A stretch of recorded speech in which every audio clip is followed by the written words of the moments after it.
আমার 2 বছর, তখন আমার বাবা মারা যায়। তো বাবা মারা যাওয়ার আগেই আমার মার থেকে শুনছি। আমার বাবা যখন মারা যায় তখন আমার বুঝার বয়স হয় নাই, আচ্ছা আমার মার থেকে শোনা কথা। তো আমার আমার দাদার অনেক সম্পদ ছিল। আচ্ছা। তো অনেক সম্পদ ছিল, আমরা আবার সৈয়দ বংশের মানুষ। হুম তো আমার বাবা কি ভালো বংশের ছেলে হয়ে হুম। উনি মানুষের কাজকর্মতে যাইতো না, কোনো কিছু করতে চাইতো না। আপনার বাবা? বাবা, হ্যাঁ। আচ্ছা। আর কেউ কিছু করতে বললে বলতো যে না, আমি ভালো বংশের ছেলে, আমি কেন মানুষের গুলামি করব, কেন ভালো মানুষের কাজ করব আমি। ওকে। তো আমার দাদা যেগুলা রেখে গেছিল এগুলা আমার বাবা বিক্রি করে, ওনার প্রয়োজনে ক্ষেত বিক্রি করে। মানে সব বিক্রি করে করে খাওয়া যেটাকে জি বলে। জি জি। তার মানে যেহেতু কিছু করে না, তো জীবন যাপন করতে গেলে তো কিছু করতেই হবে, বাড়ি আছে বাড়ি বিক্রি করে। হুম তো আমার মার বিয়ের হওয়ার আগ থেকে উনি শুরু করছিল এগুলা বেচা করা, বিক্রি করা। হুম। আমার মা তেমন একটা কিছু পায় নাই, কিন্তু এত সম্পদ ছিল আমার বাবা নিজেও জানতো না কোথায় কি পড়ে আছে। হুম। তো আমার মা যতটুকু পাইছে, আবার বাবা মনে করতো শেষ হয়ে গেছে সম্পদ, কিন্তু মানুষ, অন্য মানুষ পাশের যে আছে মালিক আছে, ওনারা কাগজপত্র ঠিক করার জন্য যাইতো আমাদের জেলায়, গিয়ে দেখতো আমার বাবার নামে বাড়ি আছে, ওই যে এখানে আছে সেখানে নাম আসে, আমার বাবাকে বলতো যে তোমার নামে তো ওই বাড়িটা এখনো আছে। হুম তো আমার আব্বা আবার কাগজপত্র ঠিক করে ওগুলা বের করে আবার বিক্রি করে ফেলতো। হুম। এমনকি ভাইয়া এত প্রচুর সম্পদ ছিল, আমার দাদা যখন বেঁচে ছিল হুম। নাপিত বাসায় এসে ওনাদেরকে শেভ করে দিত, চুল কেটে দিত। এত সম্পদের মালিক ছিলেন। জি মানে এটা আসলে গ্রাম অঞ্চলে আভিজাত্য বোঝানো হয়, জি জি। যেটা এখন আমাদের ঢাকা শহরে অনেকেই বাসায় গিয়ে সার্ভিসটা নেন, বাট ওই সময় গ্রাম অঞ্চলে কিন্তু এটা আভিজাত্য, যেটা অনেকেই বুঝবেন না। হ্যাঁ, হ্যাঁ তারপরে? ভাইয়া। তো এগুলো এগুলো আমার এই দাদা ওনাদের নামে করে দেয় নাই, হুম এমনিই দিছে আর কি, ওনারা ভোগ করে খাইছে। তো এটা আমার দাদার নামে যেহেতু রয়ে গেছে, আমার বাবা আবার পাইছে। আচ্ছা। তো আমার বাবা পাইছে যে ওইটাও আবার বিক্রি করে ফেলছে। আর একটা ক্ষেত এমন জায়গা আছে, এটা আমার কাজিন হয়, হুম উনি এটা ওনার আন্ডারে নিয়ে গেছে, উনি বুক করে। তো আবার আরেক লোক আসি বলতেছে এই ক্ষেত তোমার রয়ে গেছে, ওরা দখলে নিয়ে গেছে, তো তুমি এক কাজ করো, ওরা যেহেতু চাষ করে ফেলছে, তুমি এগুলার উপর দিয়ে যে ধান যে ভিতরে থাকে না, এগুলারে কি বলে আমাদের এলাকায় তো চুচা বলে, হুম।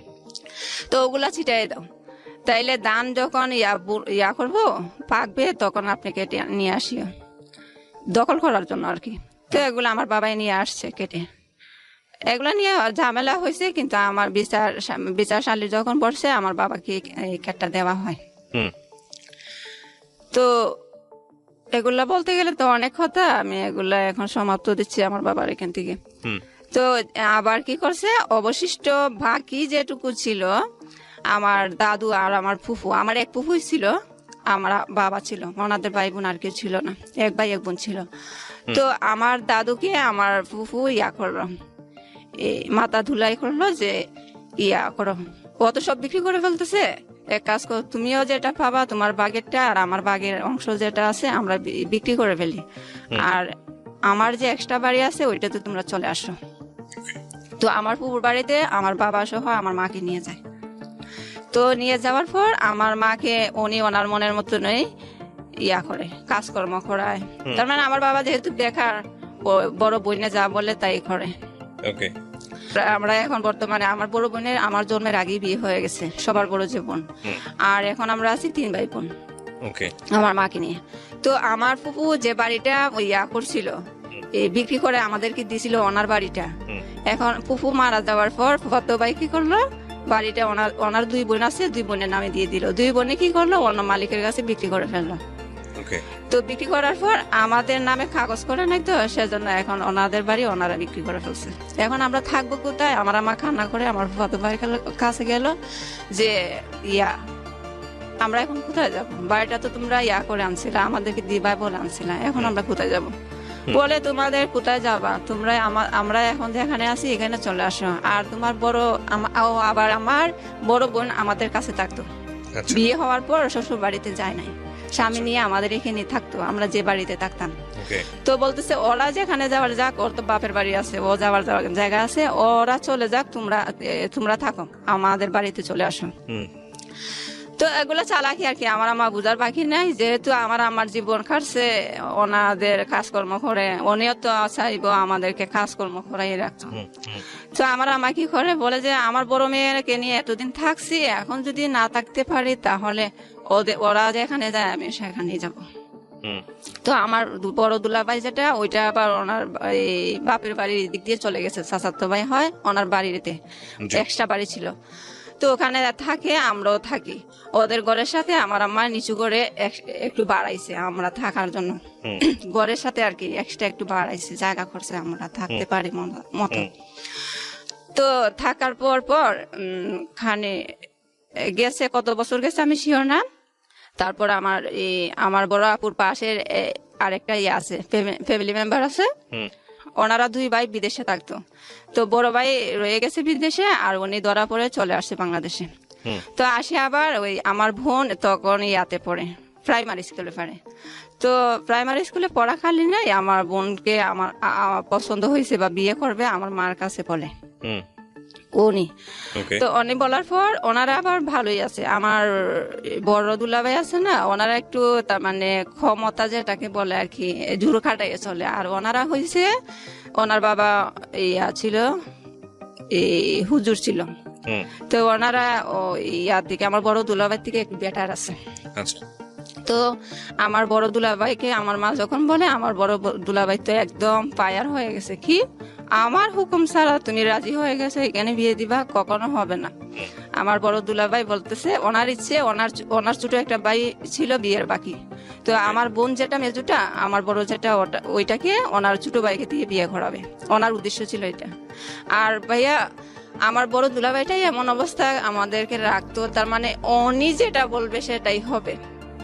এখন আমার মা এটা মানে না। তো আমার মা কি করছে, এখানে থেকে তো পারবে না, যেহেতু ওনার দায়িত্বে আমরা আছি, ওনার বাড়িতে, ওনার ইয়াতে। এখন আমার মা কি করলো, এই আমাদের আত্মীয় বাড়িতে চলে গেল, আবার অন্য আরেকটা আত্মীয় বাড়িতে চলে গেছে। হঠাৎ গিয়ে বলতেছে চলে আসছি গো তোমার ছেলের বাড়িতে। তো উনি আমার ভাবিটা হেসে হেসে বলতেছে, বলে চলে আসছো তো ভালোই হয়েছে, থাকো। তো ওনাদের একটা বাংলা ঘর যেটাকে বলে, ওখানে আমরা থাকি। থাকার পর কিছুদিন পর আমার আম্মু কি করে, ওই যে লোক বলছিল আমার বোনকে বিয়ে করবে, ওনাকে সহ, ওনার বন্ধুও ছিল, ওনাকে সহ নিয়ে গেছে ওই কিশোরগঞ্জ, আমাদের আত্মীয় আছে। তো আমাদের ওখানে ভাবছে ওনারা তো অনেক কিছু জানে, ওনারা শিক্ষিত, এরপরে রাজনীতিবিদ। তো ভাবছে ওখানে গেলে ওকে ভালোভাবে বিয়ে দিতে পারবো, যেহেতু আমার দুলাভাই এখানে মানতেছে না। ওখানে আমার বোনকে নিয়ে, আমার বোনকে ওনার সাথে আমার বোনকে বিয়ে দিয়ে দেয়। তো আমার মাই তো গার্জিয়ানটা আছে, তাই না? তো আমার বড় দুলাভাই কোথা থেকে খবর শুনে ওনার একটা বন্ধু, ডাকাত বন্ধু একটা সাথে নিয়ে আমার গেছে, বলে যে ওনাদেরকে, আমাদের রিলেটিভ যারা আছে ওনাদেরকে বলতেছে ওকে শুদ্ধ আমার মার কথা বলতেছে, ওরা 2 জনকে, ছেলে এবং ওই আমার মাকে বের করে দেওয়ার জন্য ওদের বাড়ি থেকে, ওনাদের বাড়ি থেকে। ওনারা বলে কেন, আমাদের বাড়ি চিনে আসছে, তোমার কথা আমরা ওনাদেরকে বের করে দিব কেন? দেয় নাই। উনি রেগে এসে ওনার ওই যে পাত্র আর কি বিয়ে করতে গেছে আমার বোনকে, ওনার সিমেন্টের পালা বানাইছিল ঘর বানানোর জন্য, এগুলা নিয়ে গেছে রাতের বেলা নিয়ে গেছে। আর আমার আম্মা, আমরা যখন ওই যেখানে ছিলাম, ওনাদের ঘর থেকে আমাদের যা ছিল, আমাদের চাল, তারপরে হলুদ, মায় মশলা, খেতা বালির যা ছিল আর কি, সব তার মানে লুট যেটাকে বলে এরকম করে নিয়ে গেছে, ছিনিয়ে নিয়ে গেছে সবকিছু। আমার মা ভাবছে না এত কিছু যে হবে, আসি দেখে সব শূন্য করে ফেলছে। আর আমাদের দূরের আত্মীয় স্বজন যারা ছিল ওদেরকে পটিয়ে বুলবাল কি বলে এমন অবস্থা করছে, লাগে যে আমার আম্মা একদম নিকৃষ্ট একটা কাজ করে ফেলছে। তো এগুলা করে, আচ্ছা আমার আম্মু কি করলো, কোন রকম এখানে একবার ওইখানে একবার, যেহেতু আমাদের একটা বাড়ি নাই, আমার দুলাভাইয়ের কথা শুনে মানুষে অন্যরকম হয়ে গেছে। তো আমার মা একবার যাদের এখানে ভালো লাগে ওরা আমাদের হয়ে একটু কথা বলবে, ওদের এখানে গিয়ে থাকে 1 মাস আমাদেরকে নিয়ে আর কি। 1 মাস আমাদের খাবারই খায়, কিন্তু ওনাদের ঘরে থাকার জন্য, যেহেতু আমাদের আশ্রয়ের জায়গা নেই, এইভাবে থাকতো। থাকি তো কিছুদিন পর আবার ওনারা যখন ভেজাল করতেছে, আমার বোন আবার আমার পাল্টে গেছে, যাকে বিয়ে দিছে ও পাল্টে গেছে, দুলাভাইয়ের পক্ষে চলে গেছে। বলে যে আমিও ওর সংসার করবো না, ওই বিয়ে আমিও মানি না। তো কি করছে, ওরা জোর করে ডিভোর্স নিয়ে নেয় আচ্ছা আমার বোন আর ওই ছেলের থেকে। আমার দুলাভাই তো একদম ক্ষমতাবান, হুম গায়ের জোরে কিভাবে কিভাবে থাকতো আমি এতটা জানি না। তো এটা জানি ওনারা ডিভোর্স নিয়ে নেয়, এই এক টিপসই নিয়ে নেয়। হুম তো আছে পরে দিয়ে কি করলো, কিছুদিন পর শুনে ওই যে যিনি বিয়ে করছিল উনি আমার বোনকে, উনি আবার কি করছে, এই টিপসই যখন নিয়ে নিছে উনি অন্য জায়গায় বিয়ে করতে চায়। তো আমার মা কি করছে, আমার মার হাতে কাবিন নামা ছিল আমার বোনের জি। মেজুটার। তো ওই কাবিন নামা উঠাই আনি মানুষ বলতেছে যেখানে প্রস্তাব দিছে ওখানে নিয়ে গেছে যে দেখো আমার মেয়েকে ও বিয়ে করছে, তোমরা বিয়ে দিও না। এটা জাস্ট ওনারা জানার জন্য বলছে আর কি। পরে দিয়ে আমার বোন কি করলো, মেজুটা আর আমার ভাইটা ওকে আমার দুলাভাই খাটায়, ওনার গরু টরু রাখাল করে আর কি। মেজু বোন তখন কি করে, কিছুদিন পর ওই চিটাগাং চলে যায়। আমার ফুফাতো বোন একজন ছিল, উনি ওখানেই থাকতো। তো ওনার কাছে আমার বোনটা চলে যায়, হুম গার্মেন্টসে চাকরি করবে সেই উদ্দেশ্যে চলে যায়। তখন আমি এতটা বুঝি না। পরে দিয়ে কি করছি, যাওয়ার পর আসা যাওয়া করে আর কি, আসলে কিছু টাকা পয়সা আমাকে দেয় কোনো রকম চলার জন্য। হুম তো এইভাবেই দিন যাচ্ছে।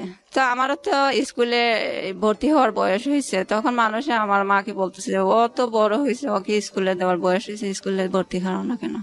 তো আমার মা বলে আর পড়াশোনা করানোর দরকার নাই, বেশি পড়াশোনা করলে ও বাধ্য হয়ে যায়, কথা শুনবে না। হুম তো কি করে, আচ্ছা যাই হোক, যখন আমি বুঝি তখন আমি নিজে নিজে স্কুলে যাই।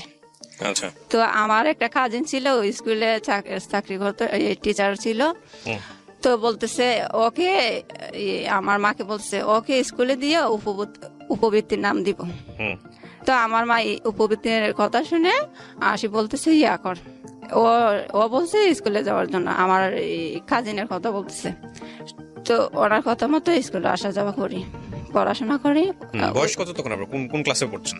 ক্লাস 2-তে ভর্তি হই, আচ্ছা ক্লাস 1 পড়ি নাই আমি, হুম তখন বয়স 6 ছিল। হুম তো পড়াশোনা করতেছি, 2 থেকে পরীক্ষা দিয়ে যখন 3-তে উঠি তখন আবার 3 ফাইনাল পরীক্ষা দেওয়ার পর আমার টিচার বললো যে তুমি তো পড়াশোনা ভালোই পারো, তোমার ক্লাস 4-এ পড়ার দরকার নাই, তোমাকে 5-এ দিয়ে দিই, আচ্ছা তুমি ইয়া করবা ওই বৃত্তি দিবা, তো বৃত্তি পাইলে তুমি টাকা পয়সাও পাবা, এরকম বলতেছে। তো আমি কান্না করি, না স্যার সবাই আমার সাথে যারা ওরা 4 ক্লাস পড়বে আর আমি পড়বো না কেন। হুম তো বলতেছে তোমারও ভালো হবে, তোমাকে প্রয়োজনে 2 বছর 5-এ রাখবো, তবু তুমি ইয়া করো, স্কিপ করো, হুম 4 পড়ার দরকার নেই। তো আছে ওনাদের যেরকম কথা সেরকম ওনারা আমাকে 5-এর বই দেয়, আমি 5 পর্যন্ত পড়ি ওই স্কুল থেকে। হুম বৃত্তি পাই নাই, বৃত্তির নাম দিছিল, পরীক্ষা দিই, এভাবে চলতেছিল। তো আমার আমাকে বলে মা আমার না ভালো লাগে পড়তে, আমি ইয়াতে আমাকে হাই স্কুলে ভর্তি করাবা। আমার মা কিছু বলে নাই, হুম কিছু বলে নাই। পরে দে যখন দরকার হয়েছে তখন কি মনে করছে কি জানি, বলে আছে ভর্তি হয়েছি। হওয়ার পরে এখন তো বই কোথায় থেকে পাবো, বই কেনার তো টাকা নেই। তো পাশের বাড়ির একজন থেকে পুরাতন বই আর কি, পুরাতন বই, উনি বলে আমাকে কিছু টাকা দিলেই হবে, আমার বই নিয়ে যায়। আচ্ছা তো ওনার বই নিয়ে আসে, আমি এই বই দিয়ে পড়াশোনা করি। পড়াশোনা করে ক্লাস 7-এ উঠি। তখন আবার ওই আমার বাড়িতে তেমন একটা কাজকর্ম করে না, শুরুতে বলছিলাম। এই তো আমার ভাই যেহেতু কাজ করে না, আমার আম্মা অন্য মানুষ থেকে হাওলা টাকা নেয়, হুম গ্রামের বাড়িতে সুদের বিনিময়ে যে টাকা দেয় আর কি। তো আমার আম্মা মানুষ থেকে দাঁড় করায় এনে আমাদেরকে খাবার দাবার ভরণ পোষণ করে আর কি। এগুলা করতে করতে অনেক সময় এমন ঋণ হয়েছে, সুদে আসলে অনেক টাকা হয়ে গেছে। তো আমার আম্মা ইয়া করলো, আমাদের এখন বাড়ি ছেড়ে চলে যাবে। আচ্ছা হ্যাঁ, বাড়ি ছেড়ে চলে যাবে। এখন আমার পড়াশোনার কি উপায় হবে, বলে যে ওখানে ওদেরকে বলবো তোরে স্কুলে ভর্তি করাই দিতে। ওখানে গেছি ভাইয়া, ওখানে গিয়ে দেখি হুট করে চলে গেছে আমার আম্মা, ওনাদের পারমিশনও নেয় নাই, ওদের বাড়িতে গেছে। তো ওনারা এতটা রাজি না, আমরা 22 সহ আমরা 3 জন মানুষকে কে রাখবে দায়িত্ব নিয়ে, হুট করে আমাদের তাও যদি কোনো একটা ইয়া থাকতো, হুম করার মতন কিছু থাকতো। তো ওখানে আবার বোঝা গেল থাকা যাবে না, তো চলে আসার পর বাড়িতে আসি না, অন্য আরেকটা জায়গায় উঠি, আমাদের পাশের গ্রাম। হুম এখানে ওঠার পর আমি বলতেছি আম্মা এক কাজ করো, তুমি ওনাদেরকে বললো আমাকে যাতে কোথায় দিয়ে দে, আমি পড়াশোনাও করবো, ওদের কাজকর্ম করতে পারবো। পড়াশোনার পাশাপাশি ওদের কাজ করলে তাহলে তো ওদেরও লাভ হইলো, আর আমিও পড়াশোনাটা করতে পারবো। তো আমার মা বলতেছে পারবে তুই কাজ করতে? আমি বলি, হ্যাঁ পারবো। তো উনি আবার আমার কথা মতো আমাকে নিয়ে ওনাদের বাড়িতে যায়। বাড়িতে যাওয়ার পর আমার মা বলে যে আমাদের তো কিছু দাঁড় কর্জা আছে, তো ওর তো পড়াশোনা করে, এখন আপনারা যদি কিছু ওর পড়াশোনার দায়িত্ব নেন তো আপনাদের কাজে একটু সাহায্য করবে আর কি। ওরই টিচার ছিল, হাই স্কুলের টিচার ছিল। তো বলে ভালো কথা, আমি তোমাদেরকে টাকাও বেশি ছিল না, 10,000-এর মতো ছিল। তো বলে 10,000 টাকা দিব আর ওকে নিয়ে যাব, আর ওর ফাইনাল পরীক্ষাটা দিয়ে দাও। 7-এর ফাইনাল পরীক্ষার সময় ছিল তখন, বার্ষিক পরীক্ষা আর কি। তো বার্ষিক পরীক্ষার জন্য বলে যে ওকে আবার বাড়িতে নিয়ে যাও, বার্ষিক পরীক্ষা শেষ হইলে টাকাও নিয়ে যাবো, আমি আর ওকে 8-এ ভর্তি করাই দিব। পরে দিয়ে ভালো কথা আসছি। আসার পর পরীক্ষা দিয়ে গেছি ওনাদের বাড়িতে। আবার যাওয়ার পর ওনাকে কে মন্ত্র দিছে টাকা দেওয়ার দরকার নাই, কি না কি জানি না, কি বুঝছে। পরে দিয়ে উনি টাকা দেন, বলেন যে না তখন তো বলছিলাম, এখন দিতে পারবো না। তো টাকা যেহেতু দেয় না, তো এখন আর কি করবো। পরে দিয়ে অন্য জায়গায় ওনার পিলকানা ঢাকায় থাকে। উনি আমাদের দূরের আত্মীয়, কাজ হয়, চাচাতো বোনই হয়, ওনার কাছে আনে। তো ওনার বাবা বলছিল, ওনার বাবা আবার ডাক্তার, উনি বলছিল আমার মেয়ের কাছে গেলে ওর বাচ্চা কাচ্চাটা দেখলো, আর ওদের এখানে স্কুল আছে, ভিতরে স্কুল আছে, পিলখানা ভিতরে স্কুল আছে, ওকে ভর্তি করে দিলে ও পড়াশোনা করলো। যেহেতু আমরা নিজের মানুষ, গরিব হয়েছে তো কি হয়েছে, তো ওখানে আমাকে পাঠাই দেওয়ার পর ভাইয়া উনি তো ওনার মতো বলছে, আসলে ওনার মেয়েটা অন্যরকম। উনি শুধু আমাকে কাজ পারি আর না পারি এই একটার পর আরেকটা কাজ দিয়ে রাখে, পড়াশোনার কোনো খবর নাই। এরকম করতে করতে কোন ক্লাসে পড়তেন তখন আপনি? বয়স কিরকম ছিল? ক্লাস 7-এর পরীক্ষা দিয়ে আসছি। আপনাকে বেসিক্যালি বাসায় নিয়েছে কাজের জন্য? হ্যাঁ, কিন্তু ওনার বাবা এই কথাটা বলে নাই, ওনার বাবা বলছিল পড়াশোনা করাবে। হ্যাঁ, তো উনি আমাকে পড়াশোনার না মনে নাই, এগুলার কোনো চিন্তা ভাবনা ওনার মাথায় নাই। আমি তখন আপনাদের পরিবার চলে কিভাবে? মানে আপনাদের পরিবারের টাকা পয়সা দেয় কে? বড় ভাই ছিল ওই সময়টাতে? হ্যাঁ, আমার বড় ভাই, আমার কিছু করতো ওই সময়টাতে বড় ভাই? হ্যাঁ, আমার দুলাভাইয়ের কথা সেজন্য আমি বলছিলাম, আমার দুলাভাই হাত করে আমার বাইকেও নিয়ে গেছে। পয়সা করে দিত পরিবার? না না না, দিত। তাহলে আপনারা কি খেয়ে বাঁচতেন? খাওয়ার জন্য আমার মা দাঁড় করছে। এখন দাঁড় করার জন্য, সুদ করার জন্য আমি একদিক দিয়ে চলে আসছি, আমার আম্মা একদিক দিয়ে। মানে আপনার মা একদিকে, আপনি একদিকে? একদিকে। এক বোনের তো বিয়ে হয়ে গেছে?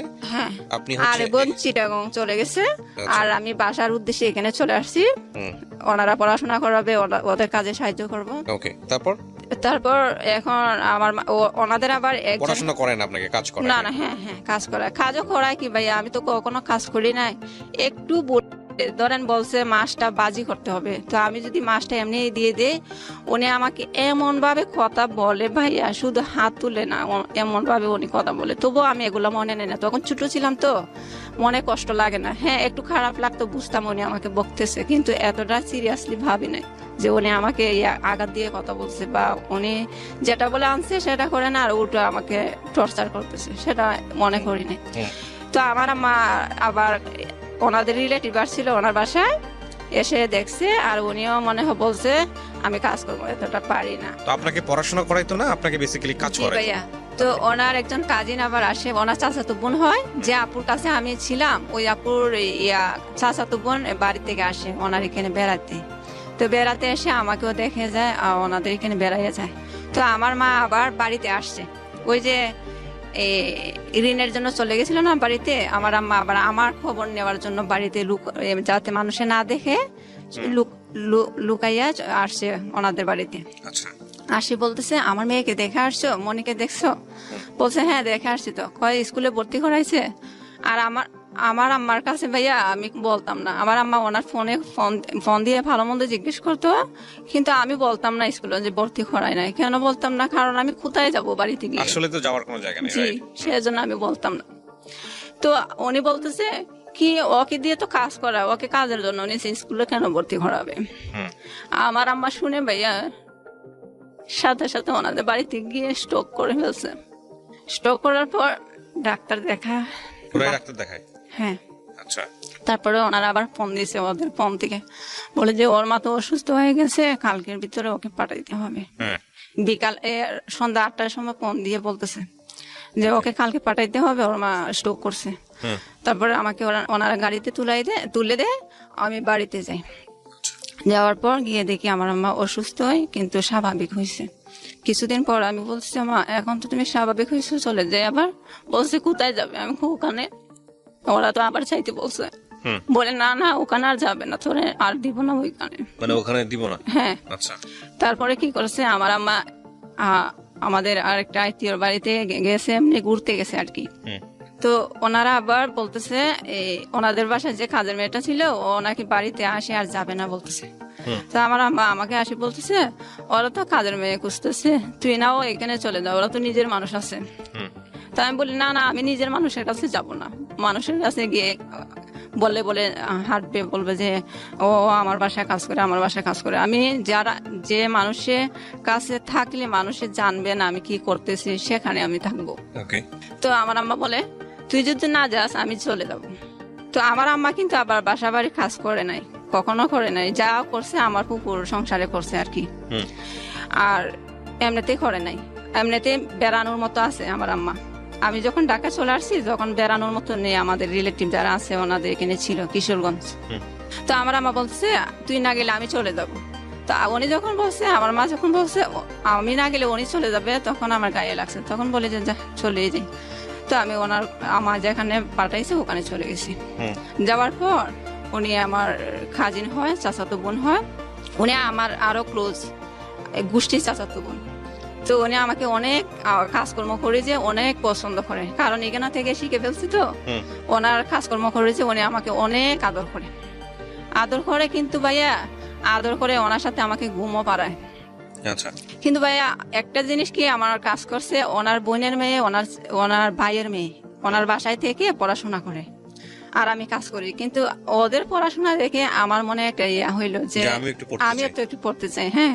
তো এখানে তো সম্ভব না, ওনারা তো নিচেই কাজের উদ্দেশ্যে, তো এখানে তো বললেও হবে না। তো আমি কিছুদিন পর 3 মাস থাকি এখানে। 3 মাস থাকার পর 3 মাসে ওনারা আমাকে 900 টাকা দিছিল। 900 টাকা দেওয়ার পর আমি চলে গেছি বাড়িতে বেড়ানোর কথা বলে। তারপরে ওনার ভাই আরেকদিন গিয়ে বলতেছে আয় তুই তো বেড়াইছ 2 দিন, এখন চলে আয়। আমি বললি যে না আমি আর যাবো না, আমি স্কুলে ভর্তি হব। এখন স্কুলে ভর্তি হব, কোথায় থাকবো? স্কুল তো আছে কিন্তু কোথায় থাকবো? তো আমার আম্মাকে বললাম আম্মা আমার বাপের বাড়ি যেটা ওখানে আমারও কেউ নেই, আমার আম্মা একাই, আমার আম্মার বাবা মার এক সন্তান।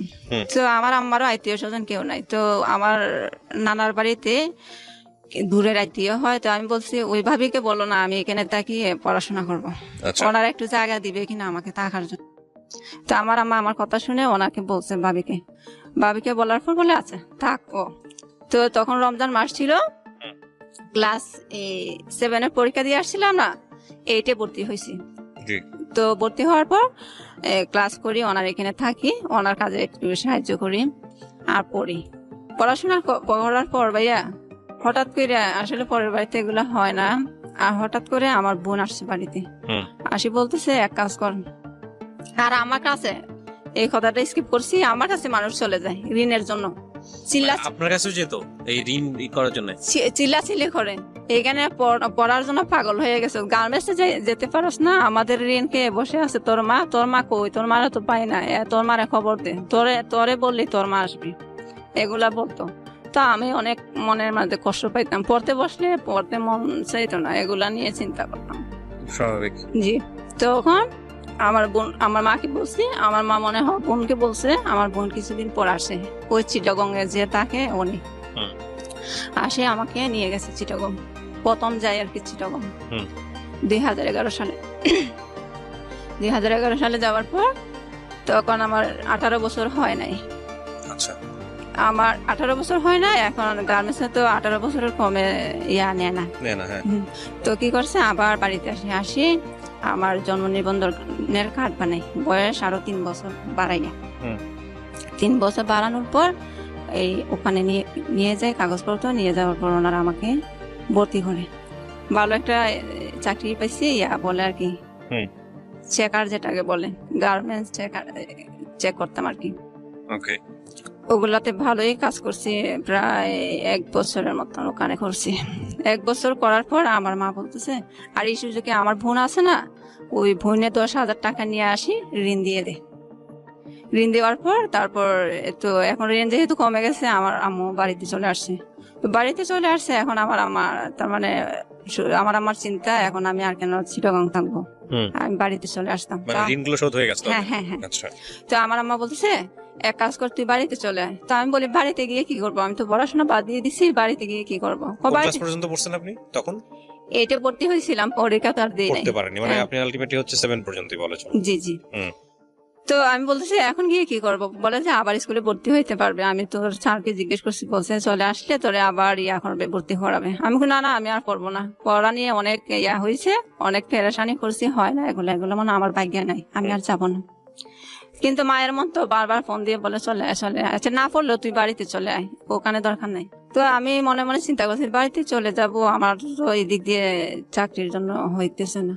তো আমি শুধু নামাজ পড়ি আর আল্লাহকে বলি, আল্লাহ তুমি একটা ব্যবস্থা করে দাও, আমি যাতে বাড়িতে গিয়ে কোনো কিছু একটা করতে পারি।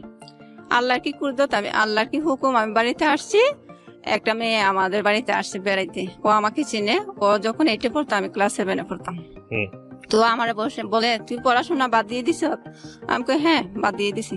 কই, এখন চাইলে তো তুই উন্মুক্ততে ভর্তি হইতে পারস। তো আমি বলি, এটা কোন জায়গায়? তো ওর নাম বলছে, কই এখানে গেলে পাবে। তো ওর কথা মতো আমাকে নিয়ে আমি উন্মুক্ততে ভর্তি হওয়ার উদ্দেশ্যে যাই। ওখানে যাওয়ার পর তো ওনারা বলছে, আচ্ছা ঠিক আছে, উন্মুক্ততে ভর্তি হইতে পারবে। তো তখন কি করে, উন্মুক্ততে ভর্তি হওয়ার জন্য এই বয়স আর একটু বাড়াইতে হবে, কারণ 8 পাস সার্টিফিকেট দিতে হবে। তো 8 পাস সার্টিফিকেট দিলে, আমি তো 8 পাস করি নাই ইয়ার থেকে, বোর্ড থেকে। আর আমার তো বোর্ডের সার্টিফিকেট দেখাতে গেলে হবে সৃজনশীল হওয়ার পর হয়েছে আমার হিসাবে। তো ওনারা আবার বয়স বাড়াইয়া আমাকে 8 পাস একটা সার্টিফিকেট দিয়ে দেয়। 1994 সাল করে আর কি, আমার বয়স 1994 সাল করে। তারপরে ওখানে ভর্তি হই। আমি ভর্তি হওয়ার পর এসএসসি পাস করি ওখান থেকে। আর এর ফাঁকে দিয়ে উন্মুক্ত ভাইয়া এতটা ক্লাস করতে হয় না, তো আমি আবার করতাম, গার্মেন্টসে চলে যেতাম। গিয়ে 3 মাস 4 মাস করে করে আবার বাড়িতে আসতাম। আসি যতদিন বাড়িতে থাকতাম, ক্লাস করতাম, আবার চলে যেতাম। তো এইভাবে আর কি 2 বছর অতিক্রম করি। এসএসসি পাস সার্টিফিকেট একটা পাই, ওইটা দিয়ে আবার গার্মেন্টসে ঢোকার পর হঠাৎ করে আবার মাথায় ধরলো যে আমি তো এসএসসি পাস করছি, কাউকে জিজ্ঞেস করে দেখি আমি জেনারেল কলেজে ভর্তি হইতে পারবো কিনা। তো একজন বললো, হ্যাঁ হইতে পারবে। তো আমি আবার বাড়িতে চলে আসি, আমি একটা মহিলা কলেজে ভর্তি হই। এই ভর্তি হওয়ার পর ইয়ার চেঞ্জ পরীক্ষা দিয়ে আবার গার্মেন্টসে চলে যাই। গার্মেন্টসে চলে যাওয়ার পর একবারে একটানা নভেম্বর মাসে আসি বাড়িতে। এখন প্রায় ফাইনাল পরীক্ষার কাছাকাছি সময় চলে আসছে। তো এখন স্যার বলতেছে, তুমি এতদিন, আমাদের এই কলেজের নিয়ম আছে, তুমি যে এতদিন অ্যাবসেন্ট করছো, আমাদের কলেজে নিয়মিত ক্লাস করা তোমাদের সবাইকে বলে দিছি, নিয়মিত ক্লাস করবা। তুমি যে এত মাস আসো না, এখন কি পড়ছো আর কি পরীক্ষা দিবা? তো আমি বললি যে, স্যার হ্যাঁ আমি পারবো স্যার, আমাকে দেন। না না স্যার দিবেন আমাকে, বলে তুমি 1 বছর পারলে এখানেই থাকো, তোমাকে আমি পরীক্ষা দিতে দিব না। অনেক করলাম স্যারকে, অনেক অনুরোধ করলাম, স্যার দিবে না। তারপর আর কি করবো, প্রিন্সিপাল স্যার যখন না করছে, আর কেউ তো কিছু বলবে না। আবার কি করলাম, গার্মেন্টসে চলে গেলাম। গার্মেন্টসে চলে যাওয়ার পর আবার কাজ করলাম। কাজ করার পর এই যে আমার গরম লাগে, মাথায় স্কার্ফ পরে থাকি, গরমের দিনে আমার ভালো লাগে না, ও ধৈর্য হয়ে যায়।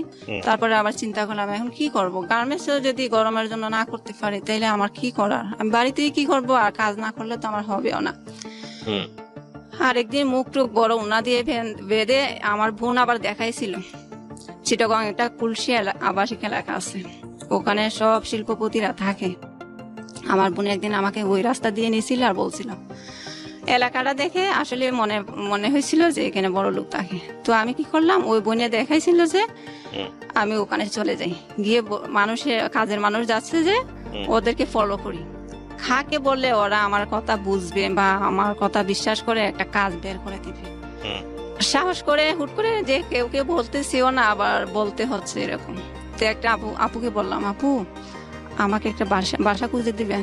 উনি আমার চেহারার দিকে তাকাইয়ে বলে, তখন আর একটু বয়স কম ছিল তো, আর এতটা ছিলাম না, এতটা টেনশনে ছিলাম না। তো উনি আমার চেহারার দিকে তাকাই বলে, তুমি বাসায় কাজ করবা? আমি কই হ্যাঁ করব। ও সত্যি বলতেছে বাসায় কাজ করবা? আমি কই হ্যাঁ করবো। তখন তো উনি কি করছে, আমাকে উনি উনি ওনার বাসায় চলে যায়, আর যে বাসায় আমি কাজ করব একটা মানুষ খুঁজছে, ওই দারোয়ানের কাছে আমাকে দিয়ে দেয়। বলে যে ও বাসায় কাজ করবে, নিয়ে নাও, মেয়েটা ভালো আছে। তো উনিও ওনার কথা মতো আর আমাকে দেখে মনে করছে মনে হয় ভালোই, নিয়ে গেছে। নিয়ে যাওয়ার পর ওনারা জিজ্ঞেস করছে আর কোথায় কাজ করছো? আমি বলি যে না। তো বলে বাসার কাজ করতে পারবা? আমি বলি যে হ্যাঁ, আমার একটু একটু একটু জানা আছে, অনেক আগে একবার করছিলাম, ওই আপুর বাসাতে করছিলাম সেটা আর কি। তো বলছি, তারপরে ওনারা হ্যাঁ আমাকে ঘর মোছা আর কাপড় ধোয়ার কাজ দিচ্ছে করি। ওনারা খুব পছন্দ করে আমার পরিষ্কার করে কাজ, হয়তো একটু স্লো করি কাজগুলা, কিন্তু অনেক পরিষ্কার করে করি। তো উনি আমাকে অনেক পছন্দ করে। তো পছন্দ করার পর ওনার হাজবেন্ড যখন আসে, ওনার হাজবেন্ডের সামনে আমাকে বুঝায় আমি কোনো কাজকর্ম এতটা পারি না, জানি না কেন বুঝায়। তারপরে করে কথা বলে, রেগে রেগে কথা বলে। এমনিতে আমাকে এত সুন্দর ব্যবহার করে, কিন্তু ওনার হাজবেন্ডের সামনে আমাকে রেগে রেগে কথা বলে। তো আমি তো আর এগুলো জানি না। পরে আরেকটা কাজের বুয়া ছিল, রান্না বাড়ার কাজে সাহায্য করতো। উনি আমাকে একদিন বলতেছে, উনি কিছু বললে তুই কথা বলিস না। আমি কেন? ওনার হাজবেন্ড ওনাকে এমনি মস্কারি করে বলছিল সিলেটের মেয়েগুলা ভালো, আরেকটা বিয়ে করবে সিলেটে। তো তখন আমি বুঝতে পারছি ও এর জন্য মনে হয় উনি মনে একটু আনিছে সেজন্য। তো পরে দিয়ে উনি আমাকে আরেকদিন বলতেছে কর, তোর বুটের কাগজপত্র আছে না? আমি কই হ্যাঁ আছে। বুটের দিস আমাকে 1 কপি কাগজ দিস। তো আমি বলি খালামা আপনি তো প্রথমে বলেন না, এখন লাগবে? হ্যাঁ লাগবে, তুই ঈদের সময় যাবে না, তখন নিয়ে আসবি। আমি বলি আচ্ছা। তারপরে ঈদের সময় ওনাদের দেশের বাড়িতে কুরবান দেয়, তখন কুরবানির ঈদ ছিল। ওনারা দেশের বাড়িতে চলে গেছে, আর আমি আমার যেখানে থাকতাম গার্মেন্টসে চাকরি করার সময় যেখানে থাকতাম ওখানে আমি চলে আসছি। আসার পর মনে মনে বলি বাসায় কাজ করব আর বুটের কাগজ দিব না, ওইরকম করবো না বলছি। আরেকটা ম্যাডামের কাছে যাই, তো উনি বলছে তোমার যখন লেখাপড়া আছে, আমার কাপড়ের দোকান আছে, এইখানে তুমি থাকতে পারবা, তুমি আস্তে আস্তে শিখে ফেলবা। আমি বুঝতে পারছি। এখন ওখানেও কিছুদিন থাকার পর ওনার কাজের মেয়ে বুট উঠাইতে বাড়িতে গেছে। এখন দেখা যায় সেম কাহিনী, উনি আমাকে দিয়ে কাজ শুরু করেছে। উনি আর ওই নাম নেয় নাই, উনি যে আমাকে দিবে এই কাপড়ের দোকানে কাজ শিখাবে ওইটা করে নাই। মেয়েটা যতদিন আসে না আমাকে দিয়ে কাজই করাইতেছে। এত কাজ ভাইয়া। তারপরে আমি চলে আসছি, আর আমাকে তো কাজের কথা বলে নেয় নাই। তো আমি চলে আসছি। চলে আসার পর আর সুযোগে ওনার শাশুড়ি ওনার বাসায় গেছিল বেড়াইতে। উনি আমাকে দেখে বলে যে ও চিটাঙ্গের মানুষ, তো বলছে তুমি করতে পারো না, গার্মেন্টসে চাকরি করতে পারো না? আমি বলে হ্যাঁ নানু, গার্মেন্টসে কাজ করতাম, এখন করব না। তো এখন বলে আচ্ছা তুমি এক কাজ করো, আমার নাম্বারটা তোমাকে দিয়ে যায়, আমার বউকে শোনাইও না। ওনার ছেলের বউকে না শোনাইতে বলছে, আমার ছেলের বউকে শোনাইও না, আমার নাম্বারটা তুমি গোপনে রাখো। তো রাখার পর আরেকদিন ওনাকে আমি ফোন দিছি, বলি নানু আমি বলছি, আমি মনে বলছি। বলে ও ভালো আছো নি? আমি কই হ্যাঁ। হয়তো তুমি আমার বাসায় আসতে পারবা, আমি তোমাকে ঠিকানা দিলে? আমি কই হ্যাঁ আসতে পারবো। উনি ঠিকানা দিছে, ওনার বাসায় গেছি আমি। ওনার বাসায় যাওয়ার পর উনি আমাকে অনেক আদর করছে, বলে যে তুমি যদি ইচ্ছে করো গার্মেন্টসে চাকরি করতে, আমার এখানে থেকে করতে পারবা, আর থেকে করতে পারবা। এখন ওনার মেজো ছেলের বউ গেছে বেড়াইতে, উনি আমাকে কি করছে শুনছে, ওনার বড় ছেলের বউর কাছে আমি ছিলাম। এখন উনি আমাকে ভয় দেখানো শুরু করছে, বলে আমার শাশুড়ির কথা এখানে আসছো, তোমাকে মানুষে গুম করে ফেলবে। তুমি তুমি তো হঠাৎ করে গ্রামের বাড়ি থেকে শহরে আসছো, এগুলা বুঝবা না, তোমাকে মানুষ কোন সুযোগে গুম করে ফেলবে।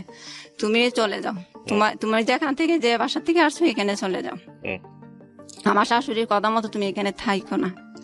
আর শাশুড়ির যেভাবে বুঝবে ওইভাবে বুঝাইছে। ওনার মেজো ছেলের বউ।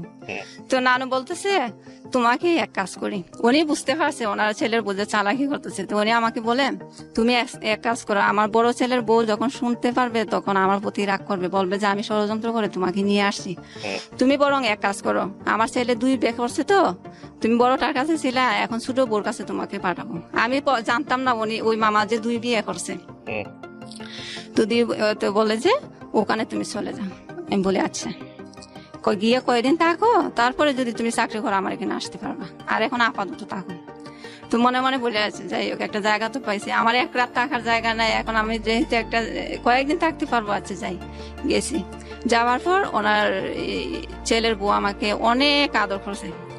থাকতে থাকতে অনেক দিন থাকছি ওনার বাসায়, একটা মনে মনে চাকরি খুঁজি আর ওনার বাসায় থাকি। প্রায় 3 মাসের মতো থাকছি। থাকার পর উনি আবার ছিল, অন্য ধর্মের ছিল। তো অন্য ধর্ম থেকে মুসলিম হয়েছে, তো ওনার মা আবার মাঝে মধ্যে বেড়াইতে আসে। তো ওনার মা এটা মানতে পারে না, উনি যে আমাকে আদর করে, উনি কোথায় রেস্টুরেন্টে গেলে, অনেক টাকাওয়ালা তো, রেস্টুরেন্টে গেলে আমাকে নিয়ে যেত। উনি যেভাবে থাকে আমাকে এইভাবে রাখতো। কিন্তু ওনার মা এটা বুঝতো না, এটা মানতে পারতো না। ওনার মার উদ্দেশ্য হইলো ও কাজ করে না, আবার আইতিও না, কেন এখানে থাকতে দিছ, কেন থাকবে। আর ওনার কথা হয়েছে আমার বাসায় তো এমন কত মানুষে খায়, আমি 3 জন কাজের মানুষ রাখছি, ও একজনে খেলে কি, উনি আমাকে এজন্য রাখে। আমি ওনার জন্য অনেক দোয়া করি, উনি আমাকে আশ্রয় দিছে, যে এমন ভাবে দিছে, অনেক সম্মানের সাথে দিছে। তো কিছুদিন পর একটা চাকরি পাই আমি। আগে যেখানে কাজ করতাম যে গার্মেন্টসে, ওই গার্মেন্টসের ম্যানেজারকে আমি বলি স্যার, পার্সোনাল থেকে আমি ম্যানেজার স্যারের নাম্বারটা নিয়ে বলি স্যার, আমি মনে বলছি আমি তো আগে ওখানে চাকরি করে আসছি, এখন স্যার হঠাৎ করে বাড়ি থেকে আসছে, আমার একটা চাকরি দরকার।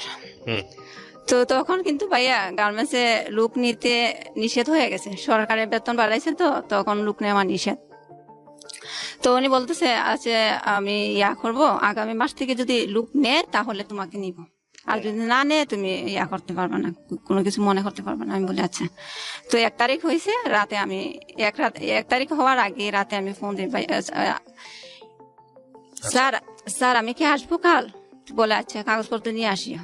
গেছি, বেশ উনি তো সিনিয়র ম্যানেজার, তো ওনার কথা মতো আমার চাকরিটা হয়ে গেছে। নিয়ম হয়েছে ওই ফ্যাক্টরিটা অনেক ভালো, তো নিয়ম হয়েছে একবার চলে আসলে ওকে আর নিবে না।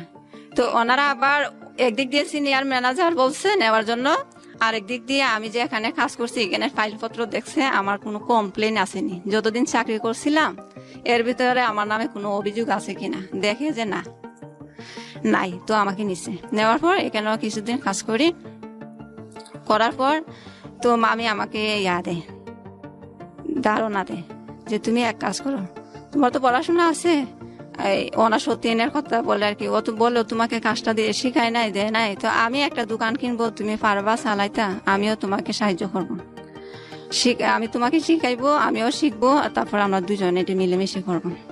তো আমি মনে মনে বলি তাহলে তো আমার জন্য ভালোই হয়। তো আমি বললাম হ্যাঁ মামি যদি হয় তো দেখেন।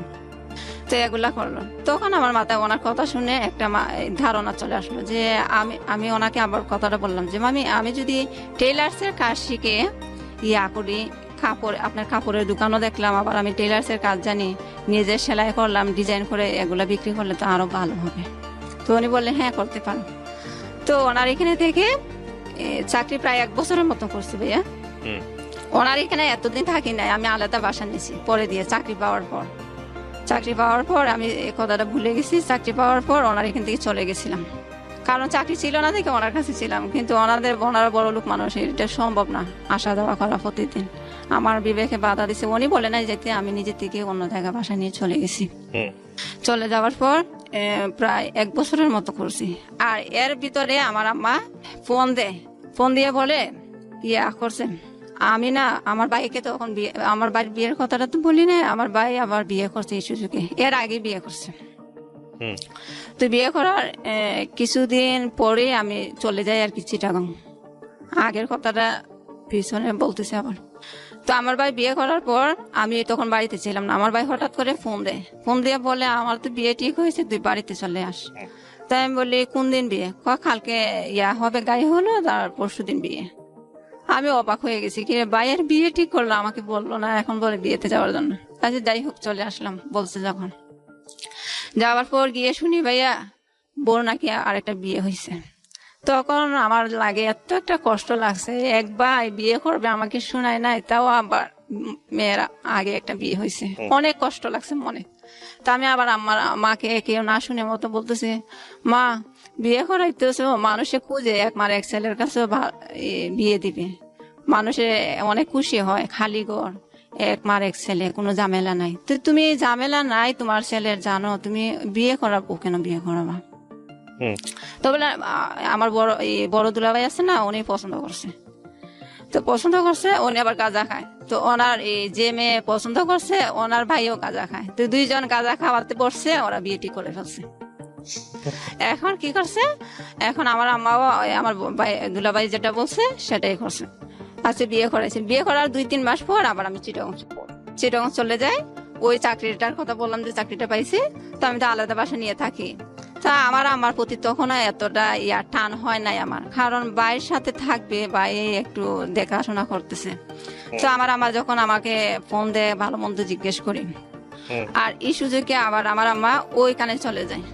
আমার আম্মা অনেকবার ওই কিশোরগঞ্জ গেছে, আমাদের রিলেটিভ যেখানে আর কি, কোনো সমস্যা হইলে ওখানে আবার চলে যায়, মোল্লারদর মসজিদ পর্যন্ত যেটাকে বলে আর কি। তো ওখানে আবার আমার আম্মা চলে গেছে।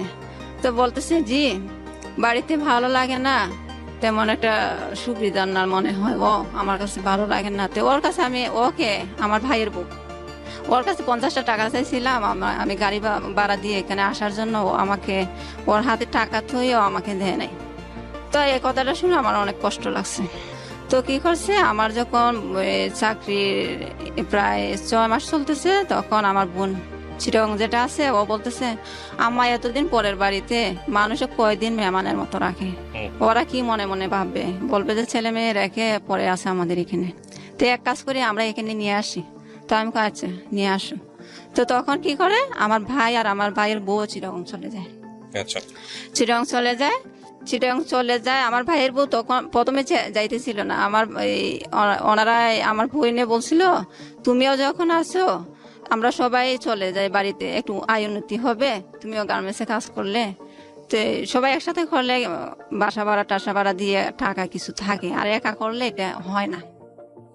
উনি যাবে না, বলে যে তোমাদের আইবে তোমরা বুঝো, আমি কেন চাকরি করে দিব তোমাদেরকে, যায় নাই।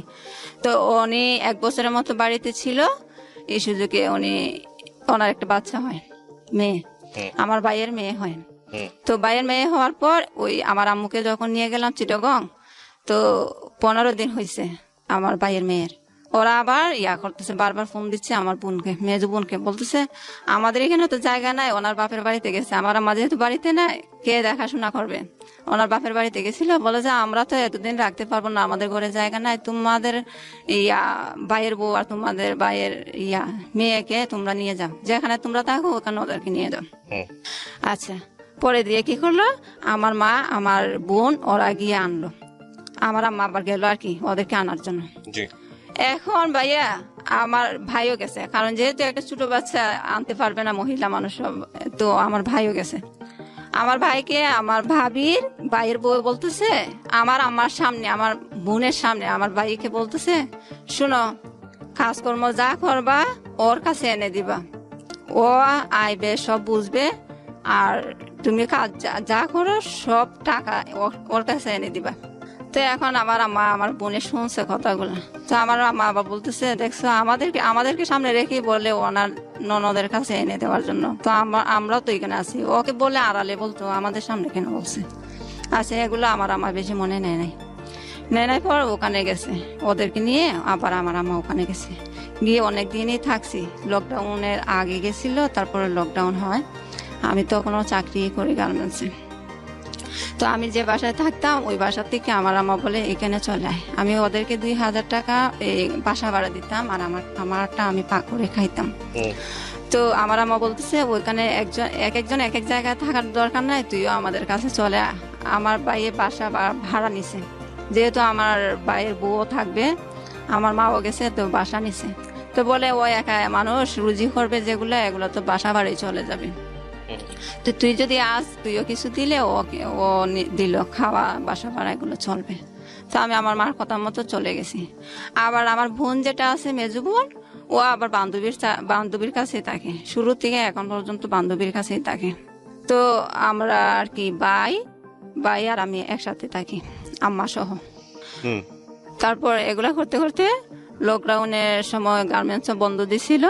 তখন আবার মামি বললো তোমার তো চাকরি মামি আবার জানতো না আমি যে গার্মেন্টসে চাকরি করি। মামি জানতো আমি একটা এগুলা কি বলে, ডায়াগনোস সেন্টারে একটা চাকরি পাইছি, এরকম মনে করতো। আমিও বুঝাই নাই গার্মেন্টসে চাকরি করি যে। তো কি করছে, ওই মামি বললো তোমার তো চাকরি এখন বন্ধ, তুমি চলে আসো আমাদের এখানে, আমার খালি বাসায় থাকতে ভালো লাগে না। তো গেছি, মামি অনেক আদর করে। তারপর কিছুদিন থাকার পর রোজা শুরু হয়ে গেছে।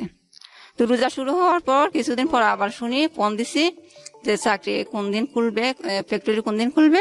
ওনারা বলে যে 2 তারিখ, আগামী মাসের 2 তারিখ থেকে গার্মেন্টস খুলবে। তো আমি আবার অ্যাবসেন্ট করি না, যেহেতু আমি চাকরি করি, কেন অ্যাবসেন্ট করবো। আমি আবার চলে আসি। চলে আসাতে মামি বলে এখন তো সবকিছুই বন্ধ, তাইলে তুমি চলে যাচ্ছ কেন, থাকো না, তোমাকে এখানে কি হয়েছে, তুমি থাকলে তো আমার ভালো লাগে। আমি বলি না মামি, চলে যাই, ওখানে আমার অনেকদিন তো থাকছি, ওখানে চলে যাই। তো চলে আসছি। আমি চাকরি করি, রোজার মাসে চাকরি করি। লকডাউন সবকিছু বন্ধ, ঘুরাই যাইতে হয় ফ্যাক্টরিতে, তাও গেছি। যাওয়ার পর এভাবে চাকরি করি।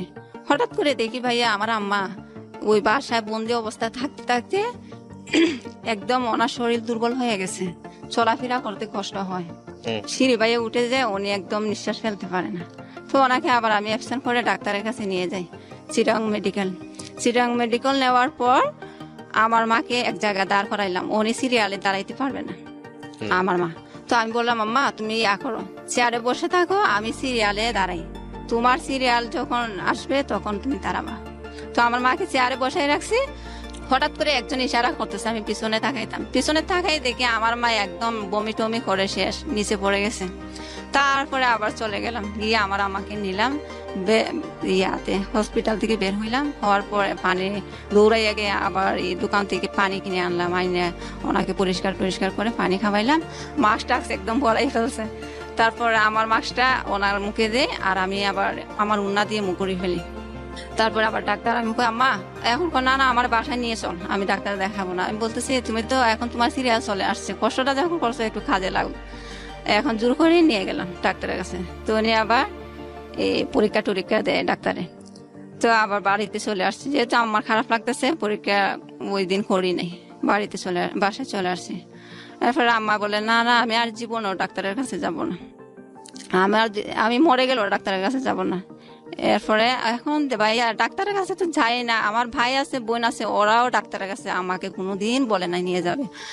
আমি চাকরি করি, সময় পাই না, অ্যাবসেন্ট করে নিয়ে গেছি। ওনারা ইচ্ছা করলে কিন্তু প্রতিদিনই নিয়ে যেতে পারতাম, কারণ ভাইয়ে ছুটা কাজ করে, উনি কিন্তু গার্মেন্টসের কাজ করেন না, রাজমিস্ত্রির কাজ। আর বোনে চাকরি করে না, এমনি মনে চাইলে একবার করে, তারপর ভালো লাগে না, চাকরি ছেড়ে দেয়। তো উনি এক হিসাবে অবসরই আছে, কিন্তু এমনি আসবে, আড্ডা মারবে, কথা টথা বলে চলে যাবে বান্ধবীর বাসায়। কিন্তু একদিনও বলে নাই যে আমার শরীরটা যখন দুর্বল আমাকে ডাক্তার দেখায়। উনি কিন্তু আমার থেকে অনেক বেশি জানে, উনি অনেক দিন ধরে চিটাং থাকে, কিন্তু কোথায়ও উনি চেষ্টা করে নাই। পরে দেখে আস্তে আস্তে আমার একবারে দুর্বল হয়ে যাচ্ছে, আর আমার চেহারা অন্যরকম হয়ে গেছে। তো আমি বললাম মামা করো, আমার ভাই আবার ঘর বানিয়েছিল ঋণ করে, একটা টিনের ঘর বানিয়েছিল। আমার মেজো বোন যেটা, এটা এই পাক দিয়ে একবার চলে গেছিল বিদেশে, আমাদের কাউকে বলে নাই, আমার মাকেও বলে নাই। বিদেশ গিয়ে বলতেছে ফোন করে, আম্মা আমি তো বিদেশে চলে আসছি। তখন একদম আমার মা একটু কষ্টই পাইছে, কারণ বিদেশে গেছে, আমাকে বলবে না, এখন গিয়ে বলতেছে গেছে। আচ্ছা যাই হোক, ওনার মনের মতো গেছে। তো আমার বড় বোন আবার সবার বড় যেটা, ওটার আবার হয়, পাথর হয়, পেটে পাথর হয়। তো চিকিৎসা করবে, অনেক টাকা লাগে। তো আমার বোনে তখন 50,000 টাকা দেয়, যেটা বিদেশে গেছে তখন বিদেশ থেকে 50,000 টাকা দেয়। তো 50,000 টাকার বিনিময়ে বলছে বাড়ি দেবে, আমাদের তো বাড়ি নাই, ওনার কাছে বাড়ি বিক্রি করবে। তো উনিও বলছে আচ্ছা 50,000 টাকা দে, তোমরা 1 লাখ টাকা দিয়ে যে 16 শতক জায়গা কিনছো, ওখান থেকে আমাকে কতটুকু জায়গা দিবে, বলে যে অর্ধেক দিবে। অর্ধেক দিবে বলছে। এখন টাকা নেওয়ার পর টাকাও দেয় না, বাড়িও দেয় না। তো ও আবার বাড়িতে চলে আসছে, ওই বিদেশ বেশি দিন থাকে নাই। ও তো বাংলাদেশে কাজ করতে পারে না, বিদেশে আর কি করবে, কিছুদিন পরেই চলে আসছে। আসি বলতেছে তোমরা কি করবা, বাড়ি দিবা না তো টাকা ফেরত দিবা? তো বলে আমাদের কাছে এখন কি টাকা আছে, টাকা ফেরত দিব? তো বলে তাইলে আমার বাড়ি দেওয়া, বাড়ি দিবে না, কি ঝামেলা করে। তো পরে দিয়ে কোনো রকম 2 শতক জায়গা দিবে, রাজি হয়েছে। তো 2 শতক জায়গায় ও রেজিস্ট্রারি করে নাই, লেখে রাখছে আর কি ওনার নামে। তো ওই 2 শতক জায়গার মধ্যে আমার ভাই একটা ঘর বানায়। তো ঘর বানাবে যে টাকা নাই, তো টাকা নাই, আবার আমাকে দিয়ে আবার আনায়, ঋণ আনায় মানুষের কাছ থেকে ঘর বানানোর জন্য। তো এখন আমার আমাকেই তো চিনে, ওই ঋণ আবার কি করছে, রয়ে গেছে। তো আমি বললাম আম্মা, এই ঋণের জন্য আবার আমার ভাই বাড়িতে আসে না, চিটাং গেল যে। তো আমি বললাম আম্মা এক কাজ করো, এই আমি যে টাকা জমাইছি এখান থেকে কিছু টাকা মানুষকে দিলে তোমাকে এতটা টর্চার করবে না, তুমি বাড়িতে চলে যাও, বাড়িতে গেলে হাঁটাচলা করলে তোমার ভালো লাগবে। এখন দেখি আমার আম্মা অনেক খুশি হয়ে গেছে। হ্যাঁ, অনেক খুশি হয়েছে। তারপরে আমি আবার 2020 সালের নভেম্বর মাসে আমার আম্মাকে নিয়ে বাড়িতে আসি। বাড়িতে আসি, আমার আম্মাকে রেখে যায়, আর ঋণগুলো আমার নিজের হাতে দিই। আবার যদি আমার আম্মা একজনকে না দিয়ে আরেকজনকে দিয়ে দেয়, উল্টাপাল্টা করে, আমি বললি যে কার কাছ থেকে আনছো ওদেরকে বলো, আমি দিয়ে দিব। 35,000 টাকা আমি আর কি আমার হাতে ছিল, বেশি ছিল না, 35,000 টাকা আমি দিই, যেগুলা জমাইছিলাম গার্মেন্টসে চাকরি করে। তারপর আবার আমি চলে যাই ওখানে।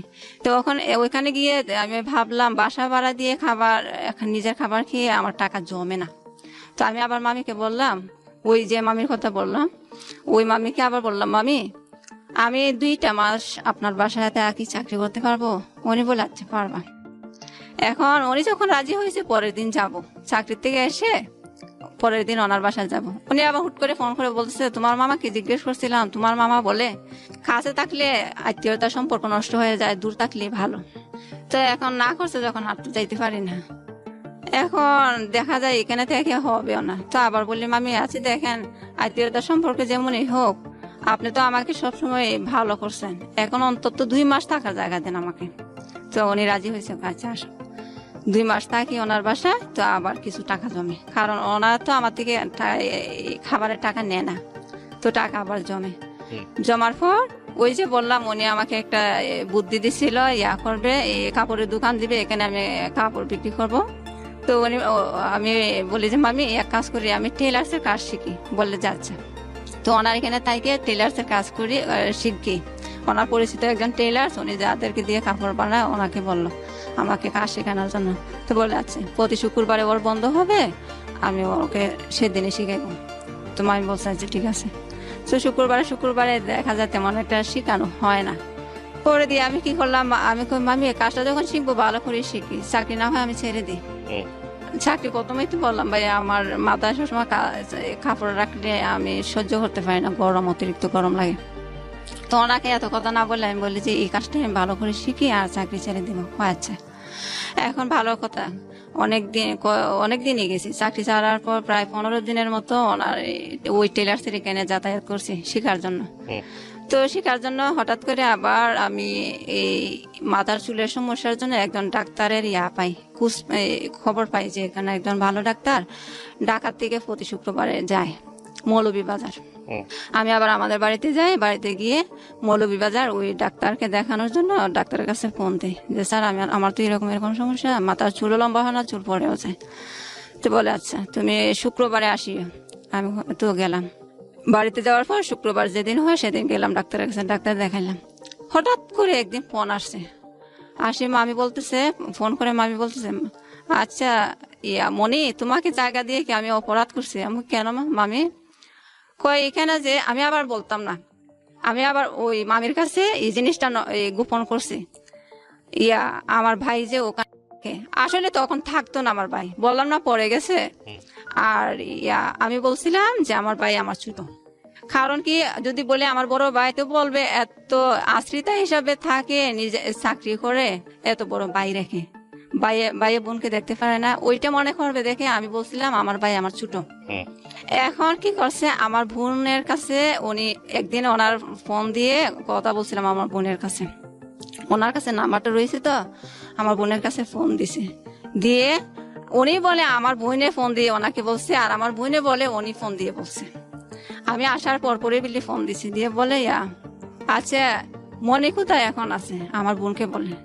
তো আমার বোন তো ইচ্ছে করলে বলতে পারতো যে আপনার বাসায় থাকে, ও আপনাকে বলে যায় না কোথায় গেছে, এটা না বলে বলে কেন আমি তো শুনছি ও বাড়িতে গেছে, আপনি জানেন না? হ্যাঁ আমিও জানি বাড়িতে গেছে।